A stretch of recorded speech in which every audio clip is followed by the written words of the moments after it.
What happens when two bass road warriors spend quality time talking music and life with one of their peers? Bassist, educator, author David C. Gross and bassist and head honcho of KnowYourBassPlayer.com, Tom Semioli, trade dates with the legends of rock, jazz, funk, blues, folk, country, and more. Notes from an Artist, revealing conversations with the legends who've created the soundtrack of our lives. What happens? You're about to find out. It's another episode of Notes from an Artist. All right, David, and it's another fabulous episode of Notes from an Artist on www.cygnusradio.com. I'm Tom Semioli, and you are? I am Tom Semioli, too. Exactly. You're a bad replication. You're a bad Xerox copy of Tom Semioli. Actually, you are David C. Gross. Our guest tonight, part one, is a fellow by the name of Paul Steinbeck. He is an author. He is an educator. And even worse, he's a bass player. Dude. Oh, good God. And he wrote Grapes of Wrath. Wasn't that right? Yes, he did. And he invented a bass with no head on it. Actually, he is the author of several books, which we'll talk about. But the one we're going to talk about this evening is Sound Experiments, the Music of the AACM, which is an acronym for Association of Advancement of Creative Musicians. Yes, indeed. It was a group out of Chicago that literally created some of the most incredible music, fusing jazz, classical, experimental, some great, honest, fantastic music with some great artists, too. Which we will hear about via Paul. But first, David, let us do the plugs before we get to Mr. Steinbeck. If you miss our radio show live, David, you can listen to it on our podcast. It's free, and it's available on Buzzsprout, Spotify, Amazon, Apple, and wherever podcasts are potted. David, did you know that we also have a YouTube channel? And it's appropriately named. Never even thought of it. That's amazing. It's appropriately named Notes from an Artist. And if you want to see what we look like, you can click on some of the videos.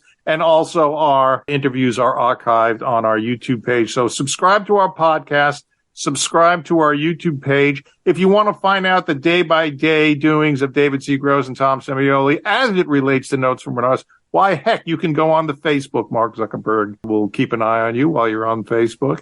And yes, he will. More importantly, go check out our website, www.notesfromanartist.com. That's it. Everything you want to know about Notes from an Artist, but we're afraid to ask, is on that website. And now, without further ado, part one of Paul Steinbeck. What a handsome picture. And he actually does look like his picture, David. There you are, Paul. Listen, I just finished reading Grapes of Wrath. You just write so well. That's the other Steinbeck. Sorry. Oh. That's the other. What about the guy who designed that headless bass? I have one of his. That's the Paul Steinbeck bass, wasn't it? I had one of those. Listen, I'm a bass player too. I've always wanted to get one of those things, but I thought it was too close to home.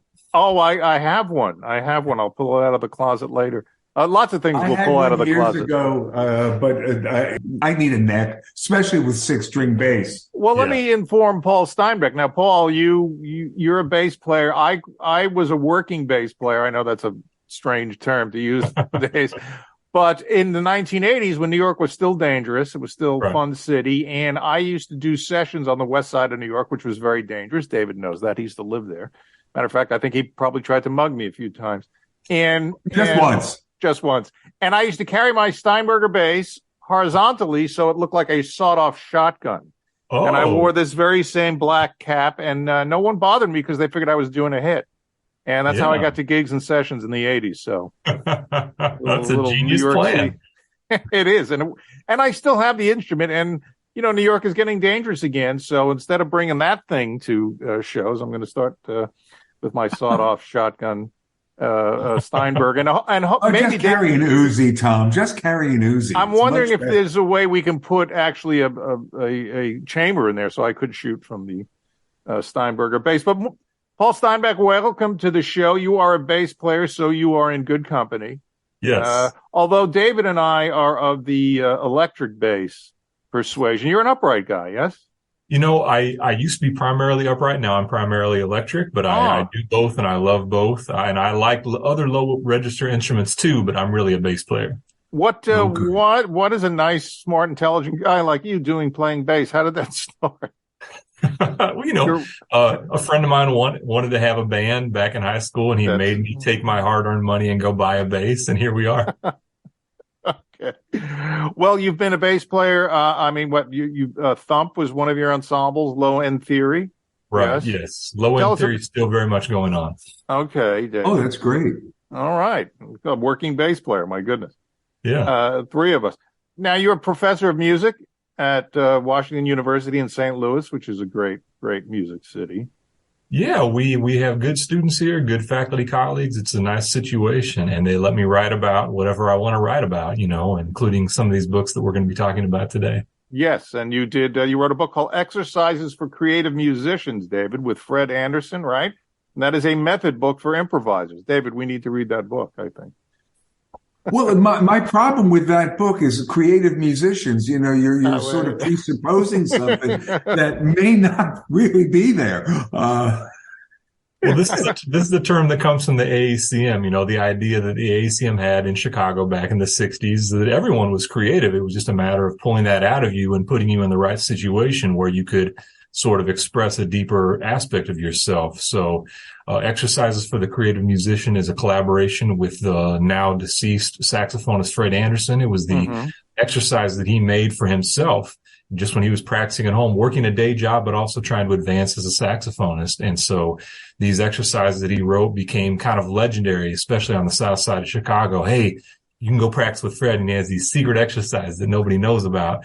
And it became the foundation of some of his compositions that he wrote, and definitely of the way he improvised. And so that was, core to the AACM philosophy. Anyone could compose, anyone could improvise, but depending on your background, depending on your proclivities, we may need to create a special musical situation for you. You may not play Cherokee in all 12 keys, but you can do some really creative stuff with another aspect of your instrument or another aspect of your technique, So that was actually my first publication. We started with that back in 2002 and then made a new version back in 2010, shortly before Fred passed.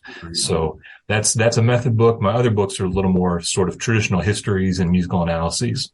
Right. That's message to our folks, right? The Art Ensemble of Chicago. Right. That's a history book. Yes. As you were saying, David. There's a couple of great live at the Velvet Lounge Fred Anderson CDs that I have. Yes. I mean, the Velvet Lounge was the place to be. And one of those Live at the Velvet Lounge recordings is actually featured in my new book, Sound Experiments. Right. But the Velvet Lounge was just an amazing site for all kinds of learning, musical and otherwise. When I was a college student on the south side of Chicago, at the University of Chicago, I came to Chicago in large part because I love music from the city, going back to the 40s and 50s and even before. And when I got there, I wanted to be out on the scene. I wasn't really performing much, but I wanted to just be out there as an audience member. And so I started asking, fellow students and other people, what's the closest place to hear jazz on the South Side that doesn't card at the door? Because I started college at 17, so I was way too young to get into a lot of places. And so, you could try the Velvet Lounge. And so I started going there. It was a short train ride or bus ride from the campus. And I got there just as an audience member, and then I got to know Fred Anderson, and eventually we collaborated musically with some performances, and obviously with this book, Exercises for the Creative Musician. But it was just an absolute mecca for jazz, for new music, for creative music for a very long time. And so many people, the last few generations really cut their teeth at the Velvet Lounge, maybe at the jam sessions, maybe debuting this or that ensemble or that project. And I'm just one of hundreds to have had those formative experiences there with Fred Anderson and the community that he built. How is the club scene now in Chicago? Are you aware of how it is? I mean, we've been pretty adversely affected in New York City here, where we are. Yeah. And I think, nightclubs have been on the decline for about 50 years. One of the musicians I used to hang with in Chicago, who's a pianist and recording engineer called Bradley Parker Sparrow. He was talking about starting out as a young man on Rush Street, back when Rush Street was really one of the top nightlife districts in the States in the 1970s. Yeah, you could go there in the 1970s and make $100 a night. That was good money back then. That's very good money now. Yeah, and then that was his point. Like in the 80s, you could still go to Rush Street and make $100 a night. In the 90s and the 2000s. So, the place of live music in our culture, especially as an accompaniment to going out, like ordinary socializing, has really, dropped precipitously, probably since the invention of television and the, wide dispersal of TV in homes. But, so the club scene was not what it was 20 years ago or 20 years before that. But I think one thing that Chicago has always been able to boast, it was certainly true in the 90s and the aughts when I was there, and during my second time there in the aughts and 2010s, is the notion of independence. You may not be able to make huge amounts of money as a musician who never leaves Chicago, but there's all kinds of resources for independent production, all kinds of small to medium-sized venues where you can do all kinds of imaginative stuff and really develop it for years and years and years. There's all kinds of fertilization and cross-pollination that happens through that. So Chicago continues to be a center for a lot of creativity. Not necessarily the biggest industry city, but definitely a place where a lot of amazing musicians, can get, trained and become who they are, as composers and performers. Yeah, I think people forget how influential, how important Chicago is. Like David and I, we've done shows on Peter Green, the Rolling Stones, John Mayall, Eric Clapton, Led Zeppelin, and these are all Chicago blues artists. And even if you take some of the goth stuff that I've reviewed over the years, interviewed Depeche Mode and Marilyn Manson, if you strip down and analyze their songs, they're Willie Dixon riffs. Yep. And that was the kind of music that I was first aware of coming out of Chicago, and that's one of the things that drew me there. Yeah. And of course, Chicago is the home to so many other things. I mean, in the 20s and 30s, it was, all the New Orleans jazz musicians were based there. Also, gospel music was being invented in the city of Chicago by people like Thomas A. Dorsey. And then you get into the 50s and 60s where the best New York jazz musicians were moving to Chicago because there was so much work in the clubs and on to house music and indie rock and all that stuff. Yeah. So it's an amazing center. But to me, the blues is really at the core of a lot of that. And just Chicago's particular cultural mix. If you look at somebody like the AACM composer Henry Threadgill, he grew up on the south side of Chicago, studying saxophone and clarinet, but he was also going to the Chicago Symphony and hearing Fritz Reiner conduct. And he was, working with artists who were doing sort of traditional Japanese music. He was doing theater there, music for theater companies. He was playing with blues artists like Howlin' Wolf. He was doing parade gigs with VFW guys. He was playing in polka bands, with all these old Polish guys from the Southwest side. And that was all available to him as a young man growing up, as a young artist, coming into his own as a composer and improviser. So if you can do all that in a week, or every month, you can have all these different experiences, is going to make you a really eclectic, a musical thinker. And is still, something you can hear in his music to this day, and a lot of Chicago musicians have those kind of stories, different kinds of gigs, different kind of parts of town they would get into. It's a lot of people are omnivorous. They don't want to just do one thing all day, every day. They want to do a lot of different things musically, and Chicago is and was a place where you can make that happen. Yeah. Which brings us to sound experiments, David. Go ahead. Well, yeah, I truly think one of the major differences in the 60s was there was no genre specific charting, as it were. So one thing you said in your book, Sound Experiments, and folks, you really need to buy this book and listen to the music as you're reading it. It's fascinating. But one of the things that was really interesting to me was the combination of Scott Joplin and Charles Ives, who's from Connecticut, not that far away from where I'm living right now. And it really shows you that sort of cross-pollination was something that I don't think it was so much, you got to listen to this and you got to listen to that. I think it was just natural to have all of these things, because as Ron Carter always says, it's the big M, it's music. So there is no one or the other. So I think also, as big as Chicago was, we can't forget about the Bag from St. Louis. Right. There was an entire AACM of St. Louis going on there. Wasn't it the Bag Yeah, Black Artist Group, and they were Yeah. originally founded in 1968. They were originally going to be a kind of a chapter of the AACM, the first chapter outside of Chicago, but they ended up, having some other opportunities come their way, and they wanted to be a little more self-consciously interdisciplinary. So they had theater artists and poets and all that who were non-musicians, but still very much a part of the collective. The AACM was a little different in that regard. Everyone in the collective in the early days was a musician. Many also did other things, whether it was wrote plays or painted or what have you, but everyone was kind of a musician. That was their point of contact. So yeah, so many great musicians came out of that St. Louis scene. Lester Bowie is the biggest name, Right. as a part of the Art Ensemble of Chicago, but many others. And some of these folks are still very much out there. Oliver Lake is still making music and painting and doing all kind of stuff. Just like Roscoe Mitchell, who had his first solo art exhibition in Chicago about a week ago. I'm talking to you in January 2023.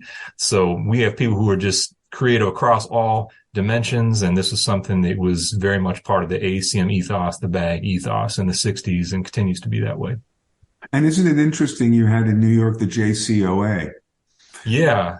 Yeah. And that was, if you read George Lewis's AACM history, A Power Stronger Than Itself, the folks in Chicago were very much aware of the JCOA and very much aware of kind of the pitfalls of that collective, developed, early on. So the AACM kind of modeled itself in a different fashion from the start. But there was all these attempts at musician self-organization in the 1960s from New York to LA and everywhere in between. And the extraordinary thing about the AACM is that it's still here. All those other collectives are gone. Maybe they served their purpose at the time. But a lot of those organizations did not make it out of the 60s or did not make it out of the 70s. Why is the AACM, and for those folks who don't know, it's the Association for Advancement of Creative Musicians, that phrase again. Why has the AACM persevered where others have fallen by the wayside? Why do you think that is? There's a lot of people have tried to answer this question. To me, I think the thing that's special about the AACM, and this is something that, I absorbed, directly from a lot of AACM members who I was fortunate enough to, have as my mentors, is that the AACM was about individuality, but it was also about the collective.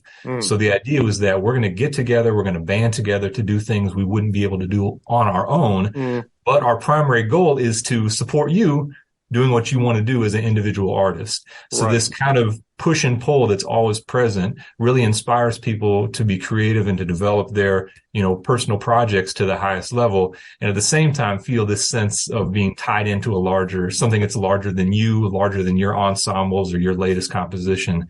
So that kind of commitment to a community, as well as a community that wants you to go out and do your own thing. I think that's a really potent mix. I think it works in a lot of different situations, and it has worked. So the AACM is coming up on, I think, 58 years. Yes, still going strong. They just announced their latest class of inductees. So they've been doing this for a while. Every year around New Year's Day, there's a handful of more people who come into the organization. So it's still alive and well, which is really great. So there's always a new generation, and people talk about the first wave or the second wave or the third wave. And this is something I give a little attention to in sound experiments, but it's really just, there's always new blood coming in, always new people who are just fascinated by this music, by this collective, and want to do more, want to be involved, and so it keeps growing. Yeah. Now you say in the book, obviously AACM broke down the barriers between jazz and experimental music, but David and I have been discussing this before we spoke to you. Isn't jazz supposed to be experimental? I mean, David and I have found through talking with many, many bass players, among them, your Ron Carter, Larry Grenadier, Michael Manring, the jazz police, whenever jazz tries to move forward, they come out and condemn things. And if you look at jazz, I mean, yes, obviously in the 20th century, jazz was based basically on the two song forms we're used to, AABA, right? Standard song form, Tin Pan Alley, and 12-bar blues. But then, of course, jazz expands in the 21st century with hip hop and electronica. You have artists like Roy Hargrove, Kiefer, Flying Lotus, Taylor McFerrin. We interviewed Michael League of Snarky Puppy, Martin Medeski and Wood, Happy Apple, and all those offshoots.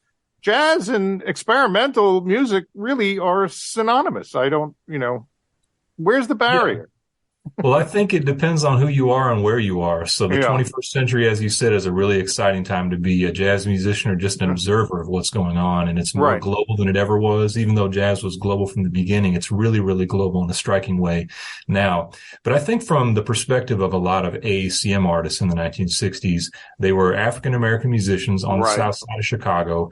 The jazz scene that was available to them was actually kind of limited for commercial and for sort of ethnic and racial segregation reasons. So a lot of the best jazz venues were not necessarily open to black performers, or at least Right. black performers from Chicago. You could be a touring artist and come in, but you couldn't be a local Sure. act and work there. And so a lot of what they ended up doing was kind of jobbing work, which is fine if you want to pay the bills. But Yeah. then by the mid 60s, even that stuff was starting to go away. Yeah. And the south side of Chicago was experiencing some economic upheaval.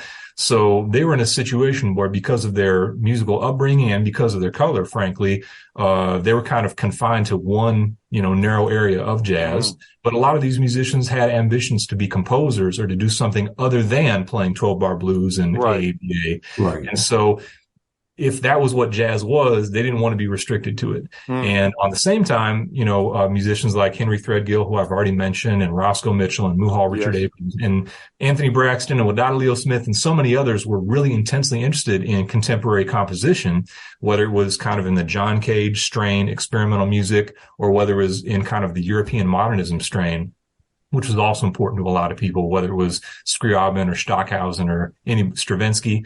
But Sure. that was kind of a Shostakovich. world where if you weren't European or European American, you're going to have a really hard Yeah. time breaking through, especially as a composer.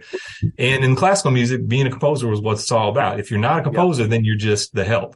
You're just a hired gun, which is, especially back then. So Sure. Yeah. I think it was a matter of seeing themselves not being quite, well served by the jazz Yeah. world, the jazz economy, definitely not being welcomed into the world of contemporary sort of composition, new music, experimental music, whatever you want to call it. And so they realized if they wanted to truly be involved in the kind of music making that was becoming increasingly important to all of them by 1965, nobody else is going to help them do it. They had to do it Right. themselves. And so they formed this organization, banded together, started producing concerts immediately, started getting write-ups immediately, started recording immediately. And it really took off very quickly. But yeah, it was kind of a situation where jazz was cool, but it wasn't really the thing for them. Experimental music was great and exciting, but it wasn't open. So they had to forge their own path, and they did. Has that changed now with, or has it been altered? Because now with digital technology, you make your record on your iPhone and you distribute it now. So everyone and anybody can be a composer. Not that they should be, but they can be. Yeah. And I think if you look, even back in the 1960s, self-production was a strategy that a lot of AACM musicians were Okay. into. So, by the 1970s, several AACM artists had their own record labels. Sure. They were publishing their own music in various ways, whether it's just through ASCAP and BMI or actually, creating books and, professional, engrave, scores and sending those out. So self-production was always a reality. But for the most part, if you wanted to make a living, you had to sort of Right. be involved with the industry in some sort of way. And Yes. so they found ways to do that was congenial to AACM types, not necessarily to just congenial to the people who run things. Right. So that was an important early consideration. And these strategies are still available today. AACM artists are still self-releasing, but they're also working with the biggest institutions. And that's something that would not have been possible for Black composers back in the 1960s. But more and more AACM artists are winning major awards, getting signed by major classical music publishers, getting performances by orchestras and chamber groups around the world. And this is something that was not happening 50, 60 years ago, but it's happening now. And it's largely due to the efforts of the AACM. There are even non-AACM musicians who are getting opportunities because of the way that, that the AACM broke down barriers. So they've been hugely influential in that space that's in between jazz and contemporary classical. And it's an exciting space right now, and it wouldn't exist in the way that it does now if it weren't for the efforts of the AACM. It sort of almost mirrors the indie rock movement. I started writing in the 80s, and, well, the mainstream didn't like us, so we'll just create our own stream. And They still don't like you. They still see that I'm consistent. I'm like the AACM. And the thing is that, of course, recording technology became cheaper. You could Pro Tools, right? And CDs. You didn't have to print vinyl records anymore. So it's that DIY ethic has always been around. And again, reading your book, AACM, the historical aspects of it, this happened in rock as well. And again, when we talk about experimental music, another topic David and I constantly address. As a matter of fact, we have an experimental 2-bass quartet that we work in, right, David? We play up in Harlem. This is true. David has his 6-string bass. I have my primitive 4-string bass there, that tubby little thing in the back. And when you think about one of the most popular musical artists in America for many, many years was the Grateful Dead, and they were experimental. So if more and more people are exposed to experimental music, they will embrace it. And for some reason, that sort of has eluded the mainstream, although it seems like AACM, that's their work ethic. It's just, do something different every time out. Like you say in the book, or one of the says, we don't want to create clones, which is so different from music education. David went to Berkeley, and I went to the University of Miami, which was a lot warmer than Berkeley, David. But you encourage, it says, I think it was Michael Richard Abrams was saying that they encourage students to find their own way. That's very different. That's not how they did things at U of M. And David, what did they tell you at Berkeley? The electric bass is not a valid musical instrument.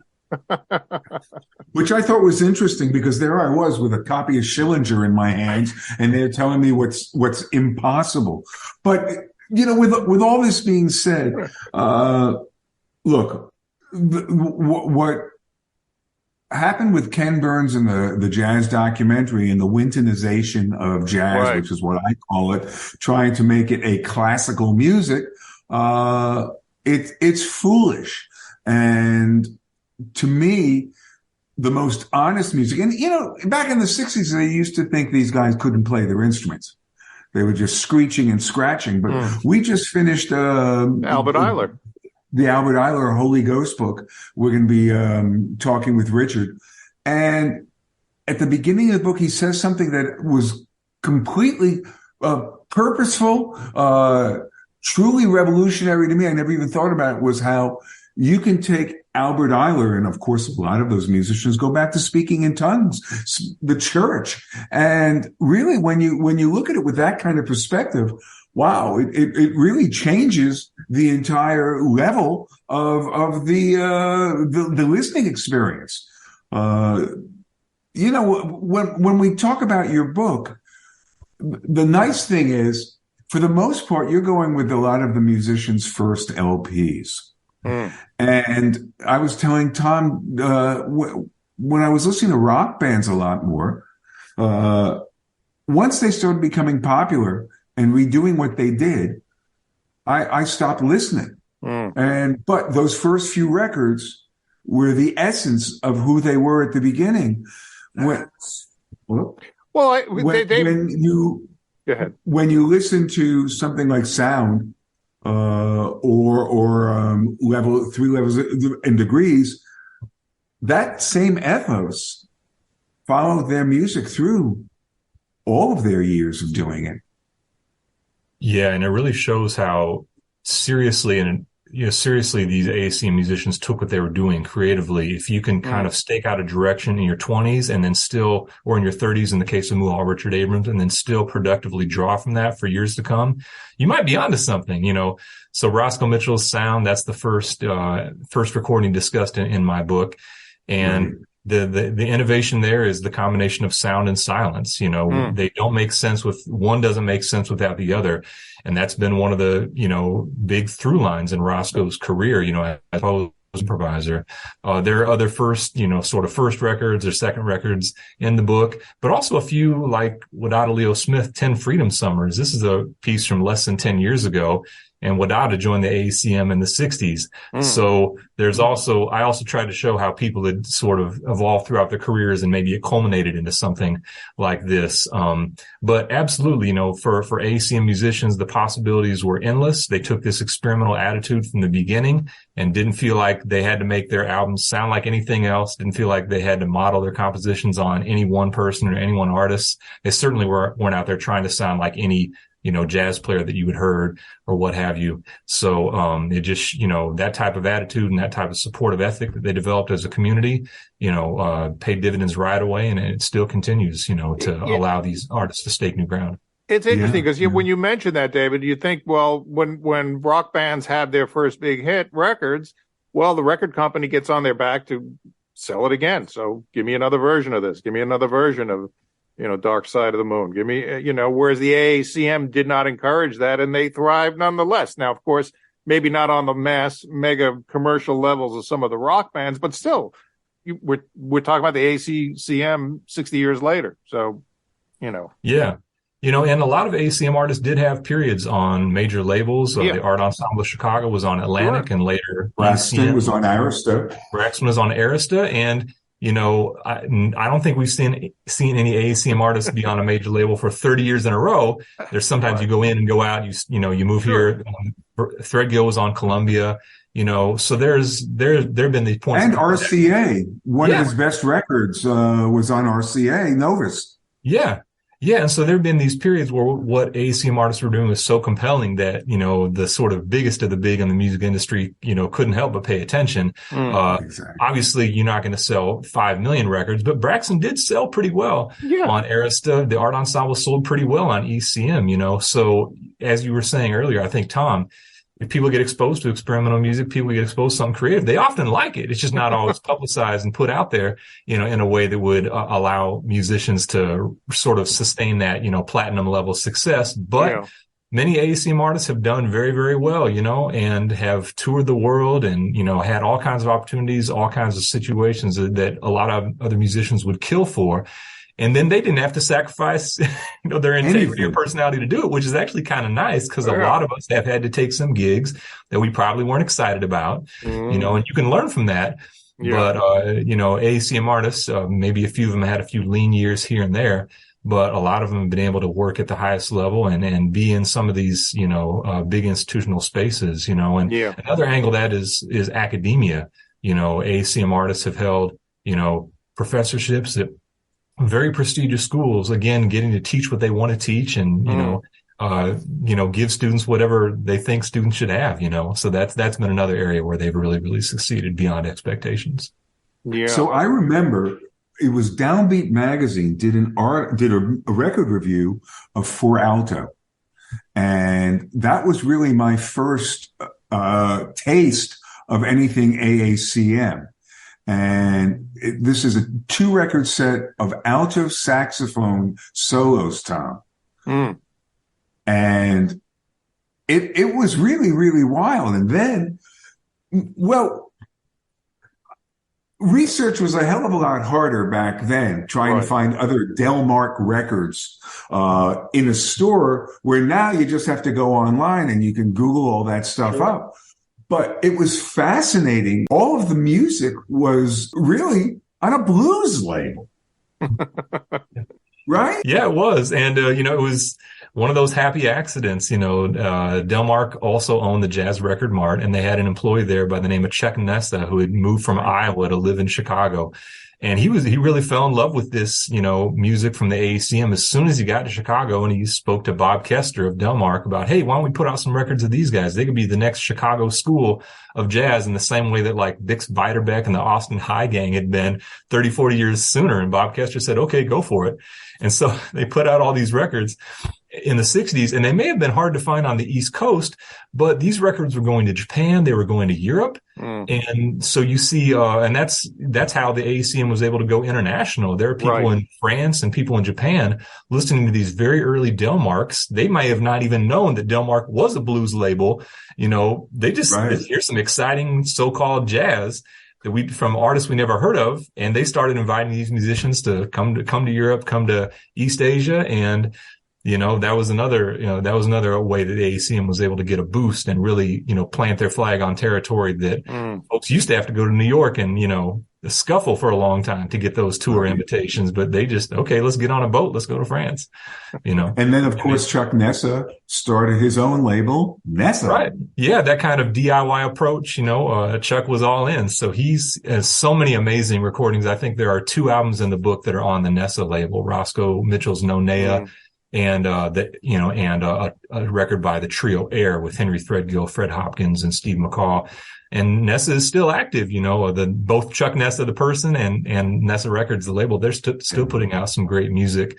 Independent approach can be the way to go. You may not get super rich, but you may actually sort of change the world of music in the process, which is great. And have your integrity while you're doing that. Now that you've heard from Paul Steinbeck, and we spoke of a lot of great music, we're going to play some of it for you. And we have roughly about an hour and 30 minutes of some of the greatest material from the 60s. We have Roscoe Mitchell, Mohel Richard Abrams, Anthony Braxton.